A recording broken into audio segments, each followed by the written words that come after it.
Welcome to World Ocean Radio. I'm Peter Neill, director of the World Ocean Observatory. One of the most revolutionary events of the modern era was the discovery of DNA, deoxyribonucleic acid, defined as a molecule composed of two polynucleotide chains that coil around each other to form a double helix carrying genetic instructions for the development, functioning, growth, and reproduction of all known organisms and many viruses. DNA and RNA, its single-stranded mobile co-ribonucleic acid, along with proteins, lipids, and complex carbohydrates, represent the four major macromolecules that are essential for all known forms of life.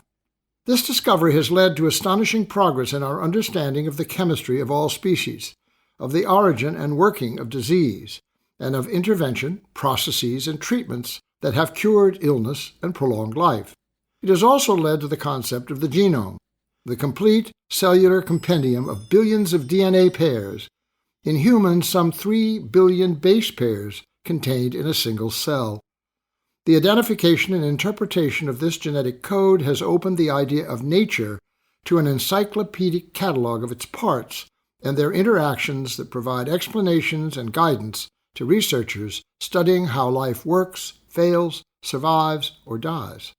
Understanding the genome has also informed the actuality of evolution of the species, the DNA combinations that have enabled certain species to adapt and thrive over time to meet the radically changing conditions of the surrounding environment, to respond successfully to exterior challenges, and to expand its tools for living that have accrued to the extent we presume to call civilization.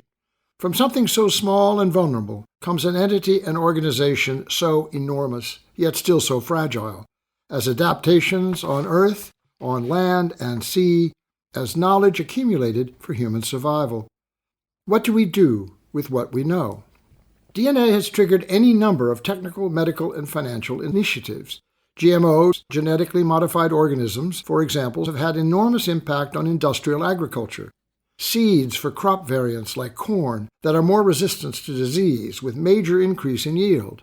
In seafood, the introduction of growth hormones from a Pacific Chinook into the genetic structure of an Atlantic salmon has proven to increase appetite and to bring fish to market size faster than other farmed salmon.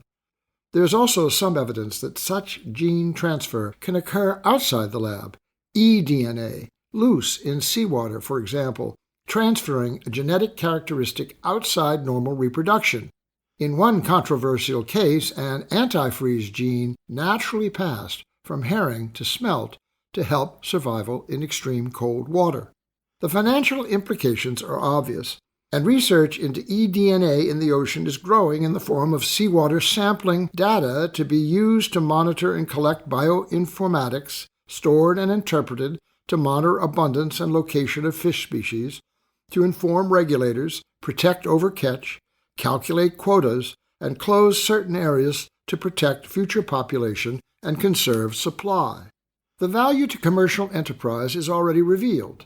The reduction of time and expense for comparison studies of environmental conditions, for documentation required for offshore oil, gas, and mining, for port expansion and dredging, and for coastal development. Some government regulations approve or require eDNA analysis for environmental impact statements, on which very lucrative opportunities are approved or denied. The ocean genome, then, is not just an abstraction without practical, possibly dangerous implications. As usual, commercial interests are out in front, with efficiencies and advantages financed and in place for exploitation of resources newly accessed and technologies newly applied. An article in the August 2020 volume of Nature Sustainability, an academic journal, states that of the 34 major animal phyla existing, only 12 are found on land, while the rest are found in the sea. It is estimated that some 2.2 million probably exist in the ocean, of which only 230,000 are confirmed. This number and diversity of marine life reaches monumental orders of magnitude. Some 24 to 98% of marine species remain undescribed. What do we do with what we don't know?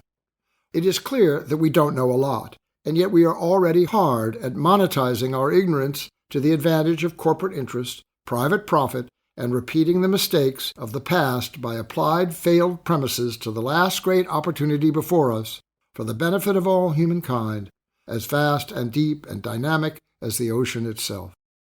We will discuss these issues and more in future editions of World Ocean Radio.